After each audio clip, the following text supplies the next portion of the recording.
Hello everyone. तो आज के पर्टिकुलर वीडियो में हम देखेंगे डोमेन, रेंज एंड को डोमेन के बारे में। ठीक है, तो फटाफट से इस कॉन्सेप्ट को समझते हैं, काफ़ी इंपॉर्टेंट है।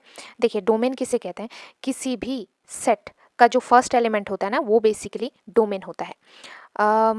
किसी भी सेट का फर्स्ट एलिमेंट, देखो किसी भी ऑर्डर पेयर का जो फर्स्ट एलिमेंट है वो बेसिकली डोमेन होता है। यानी जो सेट ए है, फर्स्ट सेट है, वो हमारा डोमेन कहलाता है। ठीक है, वही चीज़ लिखा हुआ है। देखो, जैसे मान लो एक ऑर्डर पेयर है हमारे पास 1,2। ठीक है, इसमें आपको पता है ऑर्डर पेयर में जो फर्स्ट एलिमेंट होता है वो सेट ए को बिलोंग करता है, जो दूसरा एलिमेंट होता है वो सेट बी को बिलोंग करता है।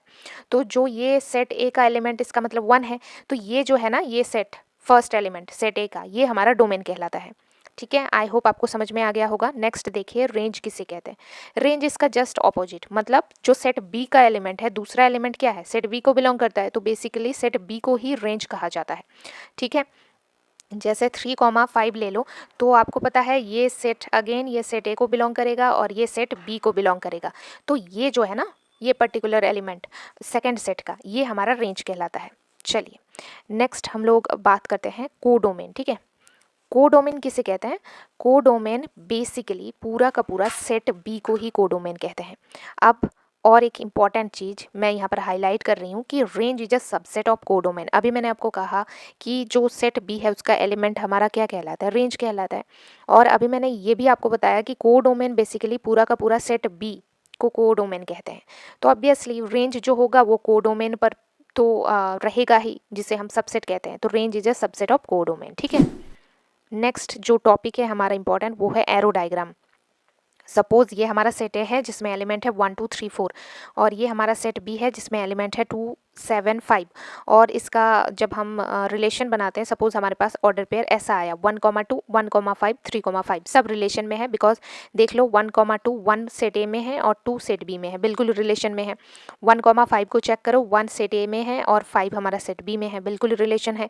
3,5 चेक कर लो, 3 सेट ए में बिलोंग करता है और 5 सेट बी में है। इसका मतलब सब ये सारे ऑर्डर पेयर रिलेशंस को बिलोंग करते हैं और ये हमारा रिलेशन है। ठीक है, अब इस ऑर्डर पेयर को अगर हमें एरो डायग्राम के थ्रू दर्शाना हो तो हम कैसे दर्शाएंगे? देखो 1,2 एक ऑर्डर पेयर है, इसका मतलब क्या है? 1 क्या है, सेट ए को बिलोंग करता है, और 2 क्या है, सेट बी को बिलोंग करता है।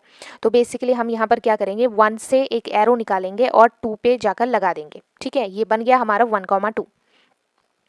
नेक्स्ट देखो 1,5 है, तो 1 इसका मतलब सेट ए में है और 5 हमारा सेट बी में है। तो हम क्या करेंगे, 1 से फिर से एक एरो निकालेंगे और सेट बी में जाकर लगा देंगे। ठीक है, अब तीसरा देखो, तीसरा ऑर्डर पेयर क्या है हमारे पास, 3,5। इसका मतलब क्या है, 3 सेट ए में बिलोंग करता है और 5 हमारा सेट बी में। तो अगेन हम सेट ए में 3 को ढूंढो, ये है, इससे एक एरो निकालेंगे और 5 में जाकर लगा देंगे। ठीक है, अब आप एरो डायग्राम के थ्रू भी डोमेन, कोडोमेन और रेंज बता सकते हैं। डोमेन हमारा ये बन गया सेट ए का एलिमेंट, कोडोमेन हमारा क्या हो जाएगा, रेंज। देख लो, रेंज हमारा सिर्फ 2,5 बनेगा। ठीक है, रेंज और कोडोमेन में डिफरेंस क्या है अभी आपको पता चलेगा इस एरो डायग्राम में। रेंज हमारा जिस पर इमेज बन रहा है, तो यहाँ पर देखो तीर लग रहा है 2 और 5। तो अगर हम कहे कि रेंज क्या है, तो रेंज ओनली 2,5 है। और अगर इसी वक्त आपसे कोडोमेन पूछ ले, तो कोडोमेन में क्या होगा, पूरा का पूरा सेट बी आ जाएगा। मतलब पूरे सेट बी में कितने कितने एलिमेंट है, 2, 7, 5। ठीक है, और इसमें सिर्फ 2,5, बिकॉज सिर्फ 2 और 5 का ही इमेज बन रहा है। आई होप आपको पता चल गया होगा कि कोडोमेन और रेंज में डिफरेंस क्या है। और यहाँ पर आप देख सकते हैं कि जो हमारा रेंज है वो सबसेट है कोडोमेन का, बिकॉज रेंज में एलिमेंट कितने हैं आप देख सकते हैं, 2,5, और ये 2,5 कोडोमेन में लाई करता है, इसीलिए range is a subset of codomain. So next topic देखिए, नेक्स्ट टॉपिक है हमारे पास the number of relations from set A to set B. देखिए, नंबर ऑफ रिलेशन का एक फॉर्मूला होता है, that is 2n A cross B. ठीक है, और number of subset of A cross B इसका मतलब होता है। ठीक है, जैसे हम एग्जांपल के थ्रू समझेंगे जिससे कि आसानी से समझ में आ जाए। जैसे आप देख सकते हैं सेट ए में है 2 एलिमेंट 1,2 और सेट बी में है 2 एलिमेंट 2,5। ठीक है, अब हमें नंबर ऑफ रिलेशन निकालने हैं। तो नंबर ऑफ रिलेशन का फॉर्मूला क्या था, अभी मैंने आपको बताया क्या था, 2 नंबर ऑफ ए और cross number of B basically, है ना। तो यहाँ पर आप देख सकते हैं 2, और नंबर ऑफ ए कितना है 1,2 एलिमेंट, तो 2 इंटू नंबर ऑफ बी में भी 2 एलिमेंट है, तो 2 इंटू 2 दैट इज 2 4।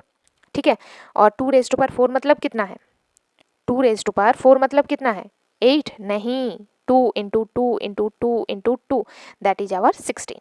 ठीक है, आई होप आपको समझ में आया होगा। Thank you. नेक्स्ट वाले जितने भी टॉपिक हैं नेक्स्ट वीडियो में प्रोसीड करती हूँ।